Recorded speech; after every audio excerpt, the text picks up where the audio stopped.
بسم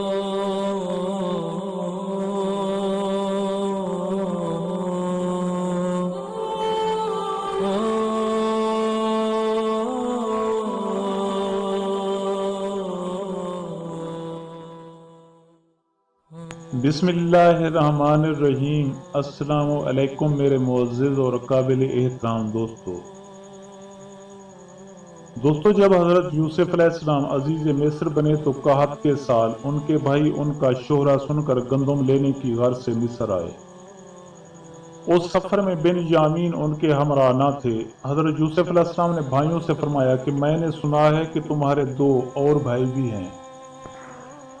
انہوں نے کہا کہ جی ہاں، ہمارے ایک بھائی کا نام یوسف تھا، اسے صحرا میں بھیڑیا کھا گیا تھا۔ ایک اور بھائی گھر میں ہے اور وہ یوسف کا سگا بھائی ہے، اسی لیے ہمارے والد اسے اپنے سے جدا نہیں کرتے۔ حضرت یوسف علیہ السلام نے انہیں غلہ دیا اور چپکے سے ملازمین کو حکم دیا کہ وہ ان کی رقم ان کی بوریوں میں ڈال دیں۔ پھر اپنے بھائیوں سے فرمایا اگر تم دوبارہ آؤ تو اپنے بھائی بن یامین کو بھی ساتھ لے کر آؤ، اگر تم اسے لے کر نہ آئے تو میں تمہیں گندم نہیں دوں گا۔ دوستو برادران یوسف علیہ السلام باپ کی خدمت میں حاضر ہوئے اور پورا واقعہ ان کے گوش گزار کیا اور بن یامین کی حفاظت کی قسمیں کھائیں۔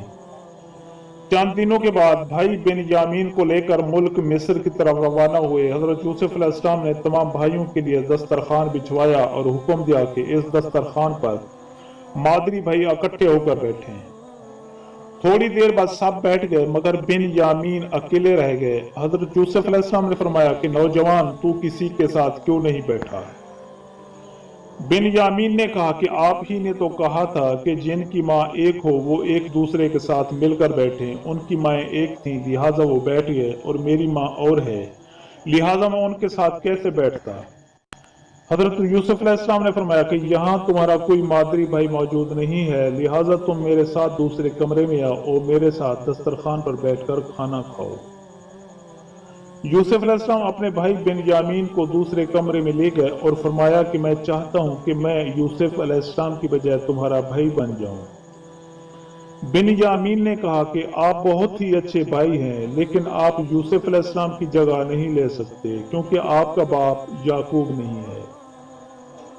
یوسف علیہ السلام مزید صبر نہ کر سکے، اپنے بھائی کا منہ چوم کر فرمایا کہ غم نہ کرو، میں ہی تمہارا گم شدہ بھائی ہوں، لیکن بھائیوں کو اس کی اطلاع نہ دینا۔ دوستو پھر حضرت یوسف علیہ السلام نے چوری کے الزام میں اپنے بھائی بن یامین کو اپنے پاس روک لیا، اور حضرت یوسف علیہ السلام کے دوسرے بھائی یہ خبر لے کر اپنے والد حضرت یعقوب علیہ السلام کے پاس آئے۔ جناب یعقوب علیہ السلام نے عزیز مصر کے نام ایک خط تحریر کیا جس میں انہوں نے لکھا تھا کہ عزیز مصر، ہم ایسا خاندان ہیں کہ اللہ تعالیٰ تکلیف و نعمت کے ذریعے سے ہمیشہ ہماری آزمائش کرتا رہا۔ 20 سال سے میں مسلسل مسائب میں مبتلا ہوں۔ میرا ایک بیٹا یوسف تھا جو کہ میرا میوہ دل اور نور نظر تھا، جس کے چہرے کو دیکھ کر میرا غم دور ہو جاتا تھا۔ وہ مجھ سے بچھڑ چکا ہے اور اس کی جدائی پر میں اتنا رویا ہوں کہ آنکھیں سفید ہو گئیں۔ یوسف کے بعد اس کا بھائی بن یامین میرا سہارا تھا، آپ نے اسے چوری کے الزام میں اپنے پاس روک لیا ہے۔ میں آپ کو یقین دلاتا ہوں کہ ہمارا خاندان چوری نہیں کر سکتا، لہٰذا آپ ہم پر مہربانی فرمائیں اور اسے بھائیوں کے ساتھ واپس روانہ فرمائیں اور ہمیں آسان نرخ پر گندم بھی عنایت فرمائیں۔ دوستو برادران یوسف علیہ السلام آپ کا خط لے کر یوسف علیہ السلام کے پاس آئے، انہیں اپنے والد کا خط دیا۔ جناب یوسف علیہ السلام نے اپنے والد کا خط پڑھا تو ضبط کے تمام بندھن ٹوٹنے لگے۔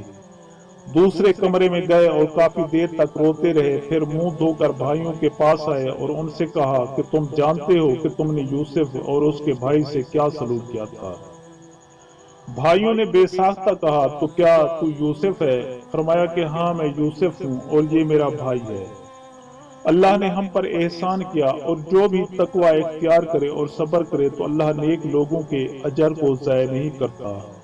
بھائیوں نے حضرت یوسف علیہ السلام سے معافی طلب کی۔ آپ علیہ السلام ہمیں معاف کر دے، ہم ہی خطا کار تھے۔ دوستو حضرت یوسف علیہ السلام نے فرمایا کہ آج تمہیں کوئی سرزنش نہیں کی جائے گی، اللہ تمہارے گناہ معاف فرمائے اور وہ سب سے زیادہ رحم و کرم کرنے والا ہے۔ دوستو یہ واقعہ سورت یوسف سے ماخوذ ہے۔